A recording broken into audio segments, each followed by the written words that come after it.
Olá, pessoal. Essa é a turma do 9º ano, aula de ciências. A gente vai pegar o conteúdo que a gente já passou, capítulo 8, reações químicas, para dar uma revisada aí nos exercícios da apostila de vocês, ok? Aproveitando o retorno aí, da aula presencial, para a gente recapitular esse conteúdo e consertar os exercícios aí que a gente falou. Tem algumas questões, ok? Então, só para relembrar, a gente falou sobre reações químicas, existem algumas reações importantes que a gente precisa tratar. Uma delas aqui é a síntese, né? Tá com um memezinho, só para vocês distinguirem o que seria. A síntese, na verdade, é a junção de duas partes, duas moléculas diferentes em uma só. Então, você entre uma molécula A e uma molécula B, elas vão se unir formando uma terceira substância completamente diferente da substância inicial. Okay? Na decomposição, a gente tem o inverso da síntese. Então, aqui a gente tem a síntese e decomposição é o inverso, onde a gente tem um reagente, né? E ele se separa em duas partes, em duas substâncias diferentes. Então, seria o inverso que a gente apresentou aqui na parte de síntese. Uma simples troca, a gente sempre vai apresentar uma substância simples, ok? E eles vão trocar de posição. Aqui tem um exemplozinho com meme, mas quando eu tentar as reações aqui, vocês vão lembrar um pouquinho melhor. Na dupla troca, existem duas trocas, na verdade. Okay? As duas substâncias trocam de posição completamente. E na combustão, a gente tem aqui a presença de gás de oxigênio, formando gás carbônico e água. Okay? Aqui está mais claro para observar. Nesse exemplo aqui que a gente tem a síntese, a junção de duas substâncias completamente diferentes, fazendo uma substância ali, uma ligação química. Na decomposição, a gente tem uma ligação química, e quando a gente quebra essa ligação química, a gente forma duas substâncias diferentes. Na simples troca, a gente tem uma substância simples, que troca de posição aqui com um dos componentes na substância composta. Certo? Só por troca de posição com a letra B, no caso aqui, essa substância inicial do reagente.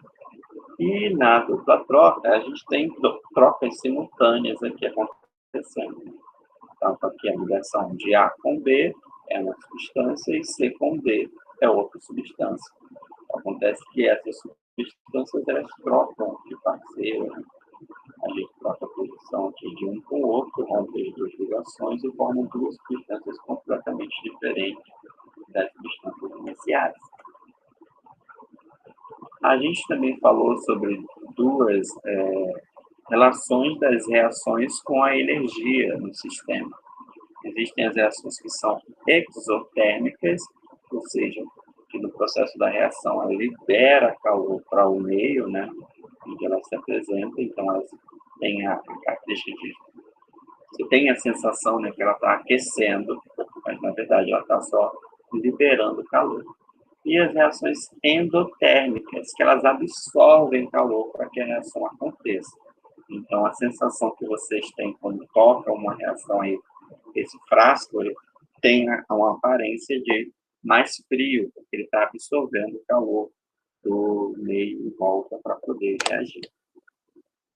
Então, aí, chegando nos exercícios da página 247, a gente começa aqui por esse exercício. A gente tem um cilindro, okay? E aqui na primeira questão a gente tem que completar as frases aqui que faltam e também um balanceamento químico dessa reação. Então, nas reações químicas, duas ou mais substâncias reagem, né, formando novas substâncias ou outras substâncias. Okay? Então, a reação química sempre acontece isso. Sempre tem um reagente e um produto. E são separados pela seta que a gente coloca na reação química, né? Indicando o sentido da minha reação. No caso, o reagente formando o meu produto aqui, que são substâncias completamente diferentes. A quantidade de átomos nos reagentes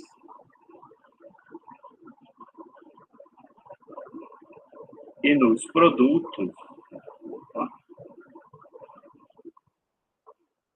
de uma reação química deve ser a mesma, certo? Então, a gente tem que manter um equilíbrio químico aqui. Isso vai de acordo com a lei de Lavoisier, a conservação de massa. A gente não pode criar nada, a gente não pode destruir nada. As coisas estão apenas se transformando, certo? Aquela frasezinha clássica, na natureza nada se cria, nada se perde, tudo se transforma.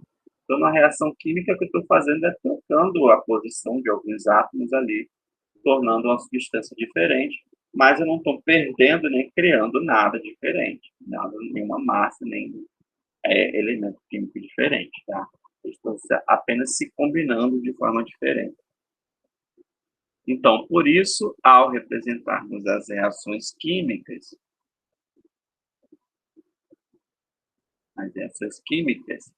por meio de equações, devemos fazer o que a gente chama de balanceamento.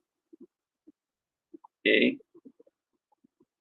O que vem a ser o balanceamento de uma equação química?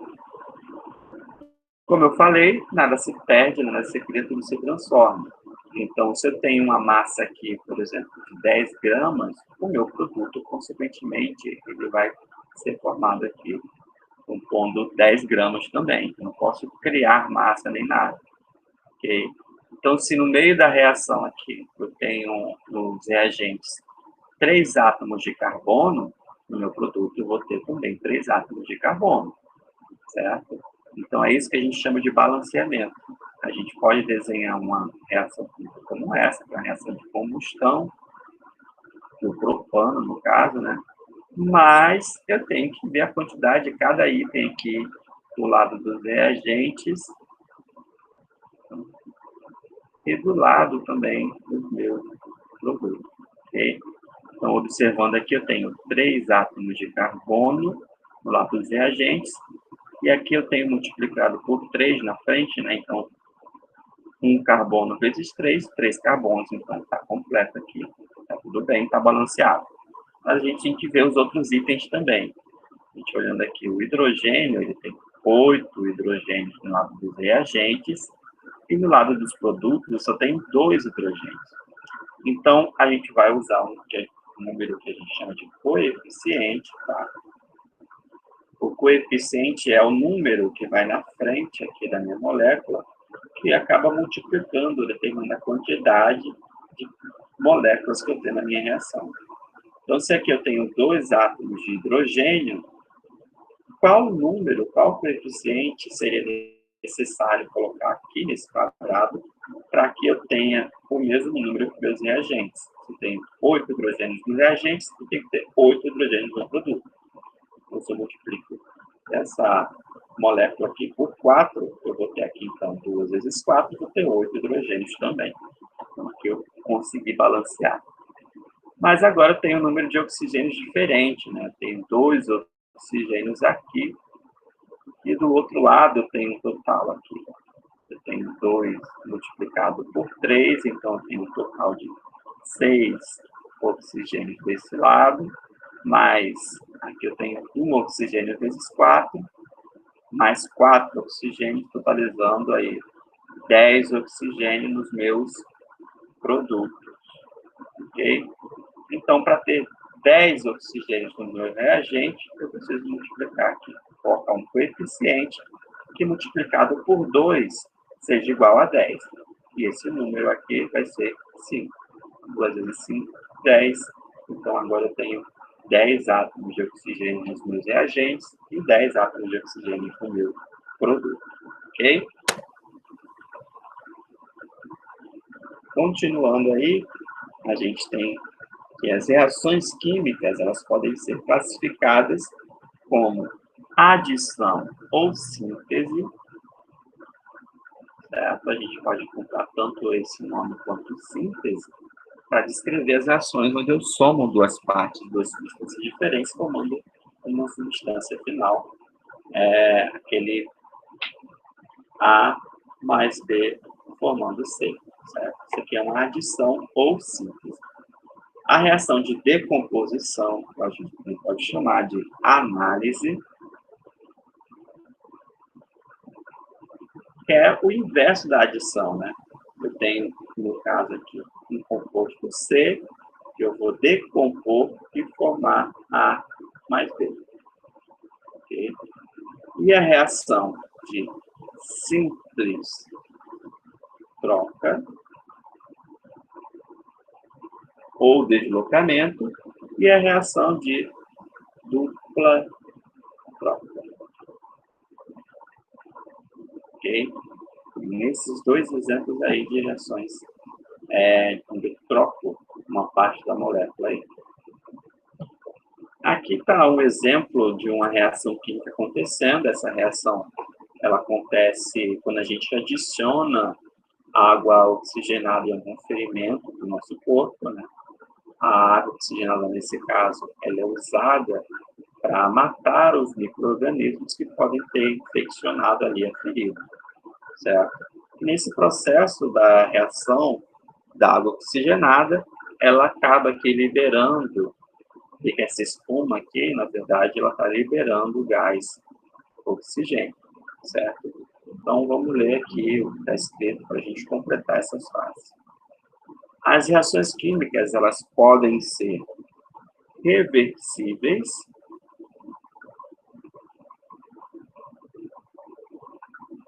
quando os produtos eles voltam a formar os reagentes. Então, a gente tem reações aqui irreversíveis, quando a gente representa por apenas uma seta, quer dizer que o meu reagente está formando produto, certo? Está num sentido só. Para reações reversíveis, a gente vai representar por duas setas, uma de um lado e outra no sentido contrário. Isso quer dizer que a minha reação, o meu produto, ele pode voltar a ser reagente, dependendo da situação ali. Okay? Então, quando os produtos voltam a formar os reagentes, e reações que são irreversíveis. Irreversíveis.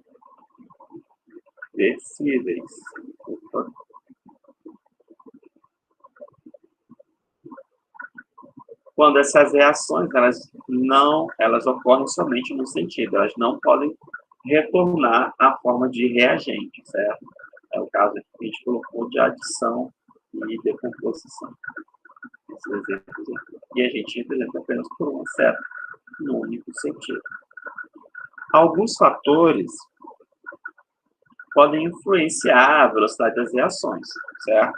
A gente falou sobre algumas características importantes ali que influenciam na velocidade de uma reação química.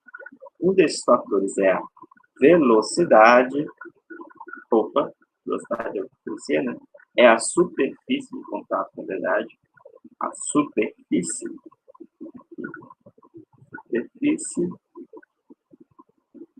de contato entre os reagentes.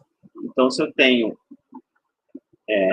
substâncias com partículas muito pequenas, pedacinhos muito pequenos, eles vão reagir com mais facilidade, porque tem um contato maior com o meu reagente. Então, a reação ela fica mais rápida. A temperatura ela também pode influenciar. Temperatura. E a presença de um catalisador.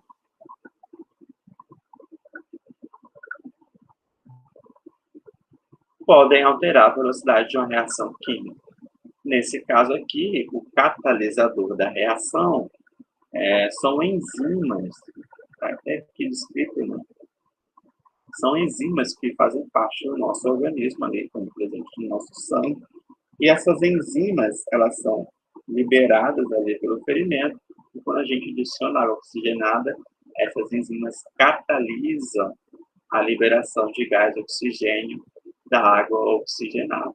A água oxigenada, ela naturalmente ela vai liberar aos poucos uma quantidade ali de gás oxigênio.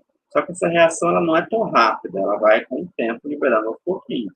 Quando eu coloco um catalisador, aí você vai ver a evidência ali de um gás saindo da mistura de água oxigenada por conta dessa enzima aí, que está aumentando a velocidade aí que a água oxigenada se transforma em gás oxigênio.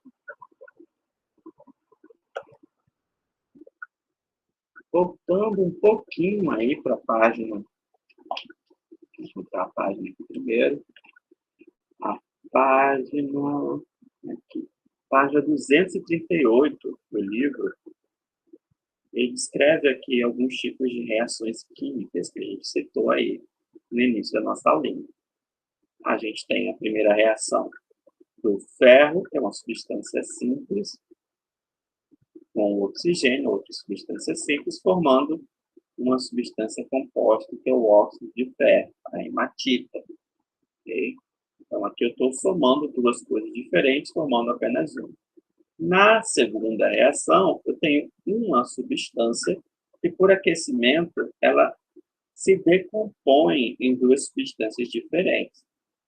Na terceira, eu tenho uma substância composta, uma substância simples, que é o carbono, formando uma substância simples, que é o silício, e uma substância composta, que é o gás carbônico. Certo? Aqui estão trocando de posição. E na quarta e última reação, eu tenho duas substâncias aqui compostas, né? Eu tenho um sal e um ácido, e eles vão reagir entre si, formando aqui um outro sal, trocaram aqui de grupos, né? Um outro sal e um outro ácido. A partir dessas informações que a gente tem aqui do texto, das reações químicas, observe os reagentes e os produtos das reações 1 e 2 e diga aqui qual é a principal diferença entre elas. A principal diferença é que na reação 1 eu formo apenas um produto. É a soma de ferro mais oxigênio formando um produto. Então, aqui eu posso descrever essa reação como uma reação de adição ou síntese. Enquanto que na reação 2 é o inverso do que eu estou observando. Né? Aqui eu tenho uma substância se decompondo, se partindo ao meio, aí, formando outras duas substâncias completamente diferentes. Essa reação a gente chama de análise ou decomposição. Okay? Então, essas são as principais diferenças entre elas. Na questão número 2, número 12, na verdade, né? Compare os reagentes com os produtos 3 e 4. O que acontece em cada uma delas? Nesse caso, eu tenho reações de troca. No caso número 3, eu tenho um reagente aqui com uma substância simples. Então, eu vou chamar isso aqui de uma simples troca. E no caso número 4, eu tenho trocas simultâneas, né? O sódio, Na, ele se junta com o sulfato, SO4, e o cloro, ele se junta com o hidrogênio, formando HCl.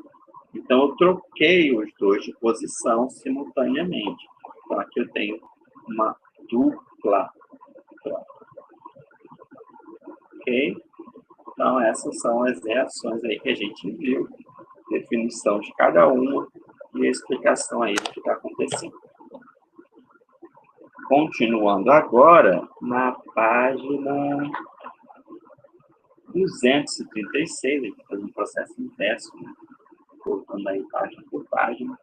Então, vamos lá, no número 16, a gente tem uma reação onde eu tenho um gás hidrogênio e gás oxigênio formando uma molécula de água.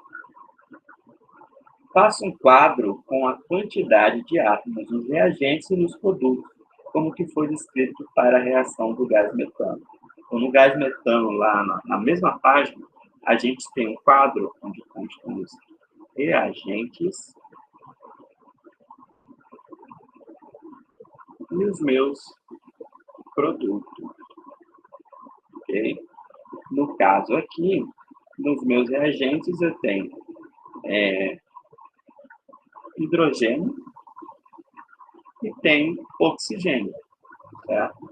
A quantidade de cada um aqui, eu tenho 2 hidrogênios e 2 oxigênios. No meu produto, eu tenho uma molécula de água, né, que é constituída por 2 átomos de hidrogênio e 1 átomo de oxigênio. Então, se vocês observarem, a gente não tem uma equação completamente balanceada. Por quê? Porque a quantidade dos meus oxigênios aqui não está batendo, não está igual. Eu tenho que ter uma reação onde a quantidade de reagentes e produtos seja a mesma. O hidrogênio tem 2 hidrogênios em reagentes, 2 hidrogênios no produto. Mas o oxigênio aqui eu tenho 2 oxigênios no reagente, mais apenas 1 oxigênio no produto. Certo? Então, essa é a tabelinha que ele pede na questão número 6.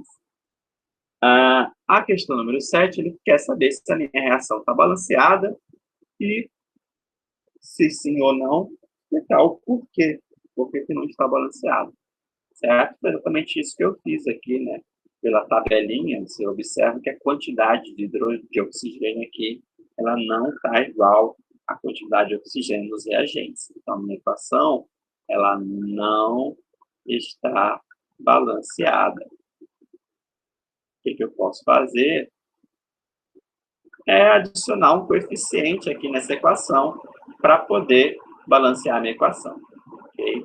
Então, na minha equação, eu tenho H2 mais O2 formando uma molécula de água. Para isso, eu preciso colocar agora um coeficiente que, multiplicando aí alguma substância dessa, possa fazer equivalência das duas substâncias.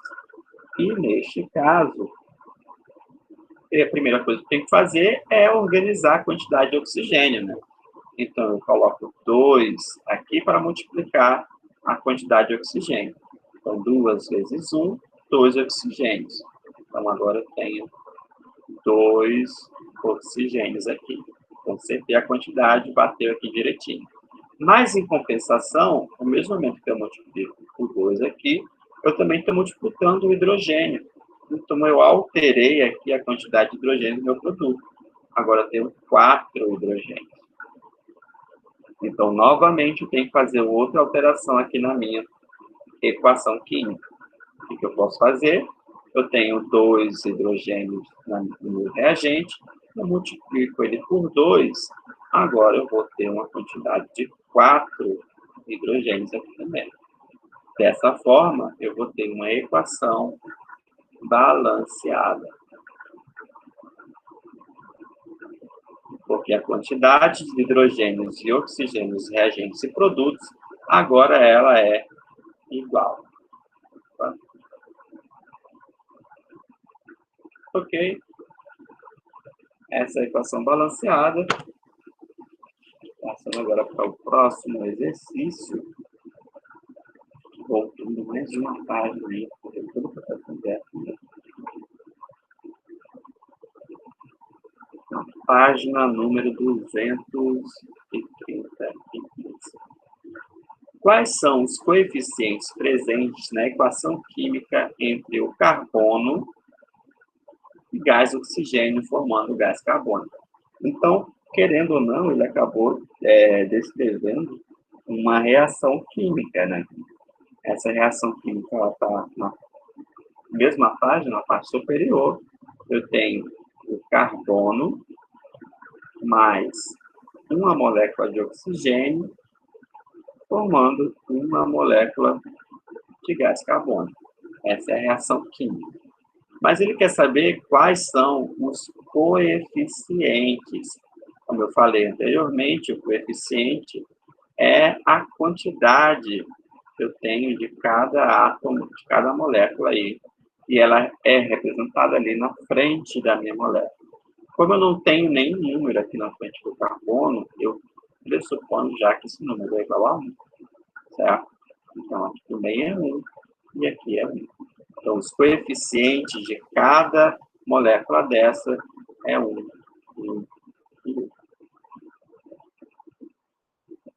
Sabendo que o carbono é encontrado no ambiente no estado sólido, copie no seu caderno a reação química da formação de dióxido de carbono, gás carbônico, colocando os estados físicos em seus respectivos produtos.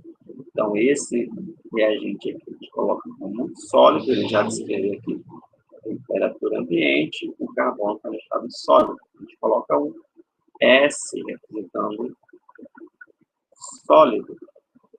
Na temperatura ambiente, o gás oxigênio, como o próprio nome diz, ele é um gás, carbono também.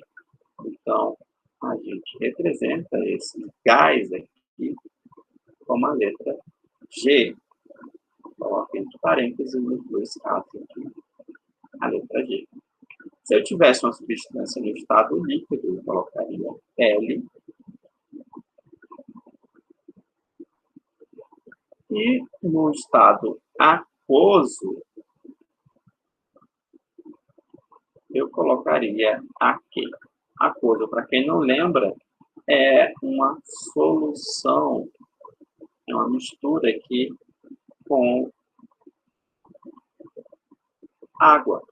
Então, se eu preparo uma mistura de sal com água, isso é uma substância, uma solução aquosa, certo? Então, apresenta como aqui, principalmente no caso dos sais aí, que a gente sempre usa aqui como representando uma solução desse sal. Agora a gente parte para um outro tipo de exercício, né? Eu dou aqui exercícios extras para a gente discutir. Eles não estão na apostila, então, por favor, se puder dar print, escrever o exercício, aproveite esse momento aí, dar pause no vídeo para vocês escreverem o conteúdo, certo? Para não ter dúvidas depois. Então, vamos ler a questão aí. Ao se passar uma corrente contínua na água, a eletrólise é uma reação específica aí, né? É uma reação de decomposição. Então, a gente separa a molécula de água aqui, H2O, formando gás de hidrogênio e gás de oxigênio. Claro que minha reação não está balanceada aqui, mas já é uma noção aí de que substâncias eu vou formar. Então, a decomposição dos constituintes são hidrogênio e oxigênio. Os dados experimentais mostram que as massas dessas substâncias sempre estarão na mesma proporção de 1:8, ok? Seguindo a lei ponderal de Proust. Proust diz que a proporcionalidade de uma reação ela se mantém independente da quantidade que eu estou usando. Se eu uso 9 gramas, a proporção de 1:8 ela se mantém em qualquer quantidade aí que eu coloco de hidrogênio ou de água. Essas reações, elas também seguem a lei de Lavoisier. Isso é, a massa no sistema, ela permanece constante. Ok? Então, essa massa aí, ela não se altera. A lei de Lavoisier, ela fala da proporcionalidade da conservação de massa, na verdade. Eu mantenho a quantidade de massa do meu produto igual a do reagente. Com base nessas leis, indica a alternativa que traz os respectivos valores de massas em gramas que constituem corretamente as letras A, B, C e D nesses experimentos. Então, ele fez uma série de experimentos, aqui de 4 experimentos, e em cada situação ele mudou a proporção de água que eu usei, né? Então, consequentemente, eu vou mudar também a quantidade de gás de hidrogênio e quantidade de gás de oxigênio que foi formado. Nesse caso, eu vou usar a lei de Lavoisier para descobrir quais são esses valores aqui. Se eu falo da permanência constante de massa, estou falando de conservar a massa, a soma dos meus produtos é igual à massa do meu reagente. Então, a soma de 0,5 mais 4, eu vou ter aqui um total de 4,5 gramas, que é a quantidade de água que eu utilizei para essa reação. Nesse caso, eu já posso eliminar a letra B, que não pode ser 13,5, não pode ser 5, não pode ser 6. A resposta aqui na letra A é 4,5. Na segunda reação, ele dá a massa do meu reagente, mas só dá a massa de um dos produtos. Sendo assim, para encontrar o valor de B, né, eu só subtraio aqui 9 menos 8. 9 menos 8 é igual a 1. Então, a massa de B aqui vai ser igual a 1. Está correto aqui nos dois casos. E assim sucessivamente, eu vou fazendo a proporção aí, vendo a quantidade que falta de cada um para manter a mesma quantidade de massa nos dois lados. Se eu tenho 18 gramas aqui, a soma de 2 mais C tem que dar igual a 18. Eu posso usar uma forma algébrica também, né? 18 é igual a 2 mais C. Eu não sei quem é C, então eu vou isolar C e eu vou passar o 2 para o outro lado, subtraindo. 18 menos 2, não deu sinal, então C vai ser igual a 16. Massa de C aqui é igual a 16. Ou seja, só a letra A está correta. Mas para confirmar aí, né, para a gente finalizar essa parte, a gente vai terminar a última questão. E como eu falei, no primeiro caso, é só somar os dois produtos. 11,11 mais 88,88 vai ser igual a 99,99. Confirmando aí a letra A como resposta alternativa correta. Dá frente aí na resposta. Próxima questão. Novamente, mexendo com a conservação da massa, a lei de Lavoisier, a gente tem uma reação aqui de sódio. Vou escrever a reação para vocês. O sódio ficou bem feio, vou apagar ele de novo. Então, aqui.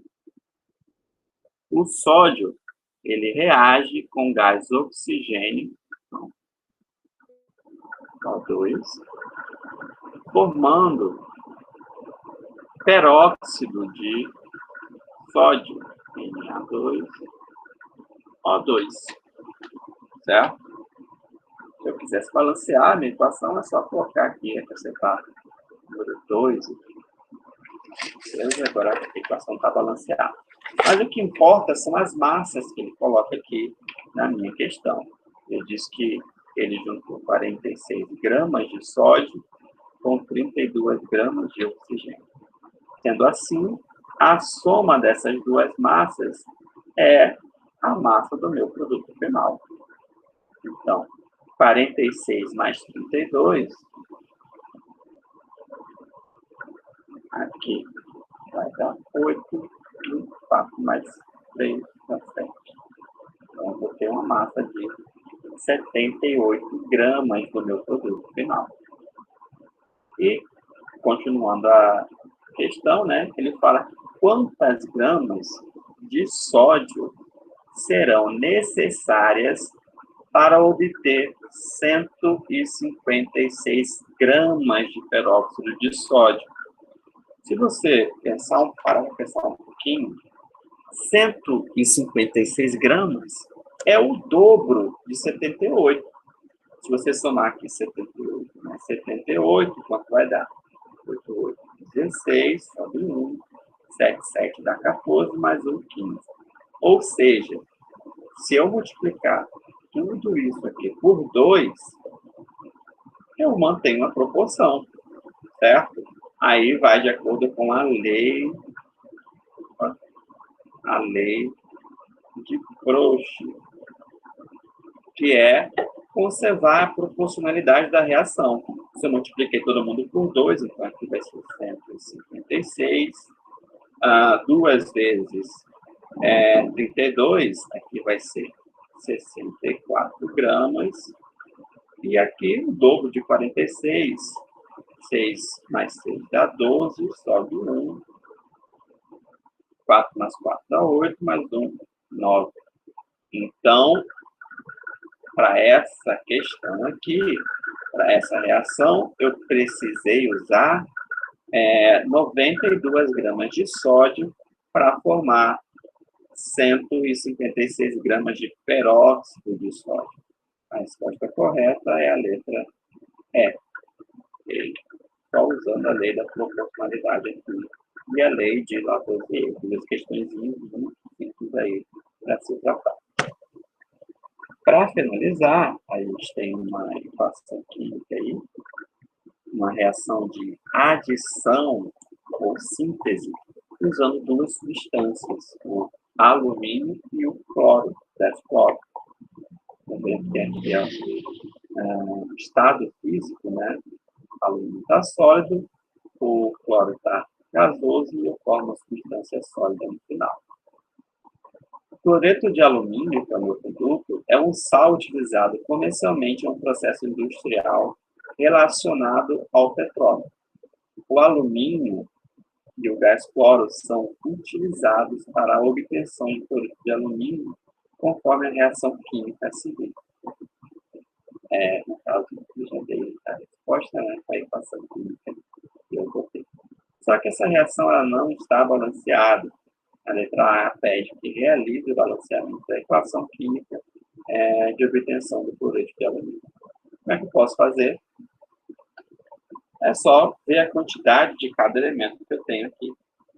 Se nesse caso eu tenho 3 átomos de cloro no meu produto, e aqui eu tenho 2, uma coisa que eu ensinei para vocês é só multiplicar trocado, né? Eu passo esse 3 aqui para frente, e esse 2 aqui eu multiplico o outro cara. Sendo assim, eu vou ter 6 átomos de cloro no meu reagente e 6 átomos de cloro no meu produto, certo? Então, o cloro está balanceado. Falta agora balancear o alumínio. O alumínio aqui eu tenho 2 no meu produto e aqui eu só tenho 1. Então, se eu multiplico isso aqui por 2, eu vou ter um total de 2 alumínios no meu reagente e 2 alumínios no meu produto. Então, a equação agora está completamente balanceada. E a letra B é parecida, né, com a questão anterior. A gente vai usar a lei da proporcionalidade de Lavoisier também, né? Considere que um sistema fechado, certo? Não tem vazamento de nenhum produto, está todo mundo ali dentro daquela câmara fechada. Então, eu tenho 54 gramas de alumínio, certo? Vou escrever a reação aqui de novo. Cloro, formando cloreto de alumínio. Então, aqui eu utilizei 54 gramas de alumínio, 213 gramas de gás cloro. Qual é a quantidade em gramas do cloreto de alumínio do quilo? Se levar em consideração a lei de Lavoisier, conservação da massa, é só somar os dois reagentes aqui, né? 213 mais 54 vai dar 7, 6, 2. 267 gramas de cloreto de alumínio. Justifique sua resposta com base na lei da conservação das massas. Então, a lei da conservação das massas diz que nada natureza não se perde, não se cria, tudo se transforma. Logo, a quantidade de massa dos meus produtos é a soma da massa dos meus reagentes. Ok? Está respondida aí essa questão. A gente finaliza a nossa aula por aqui. Espero que vocês tenham entendido e a gente encontra aí nas próximas aulas para tirar mais um pouquinho de dúvida e fazer os exercícios aí. Ok? Vou finalizar a aula aqui da gente, a gravação e ver se vai saltar para vocês depois. Até a próxima, pessoal.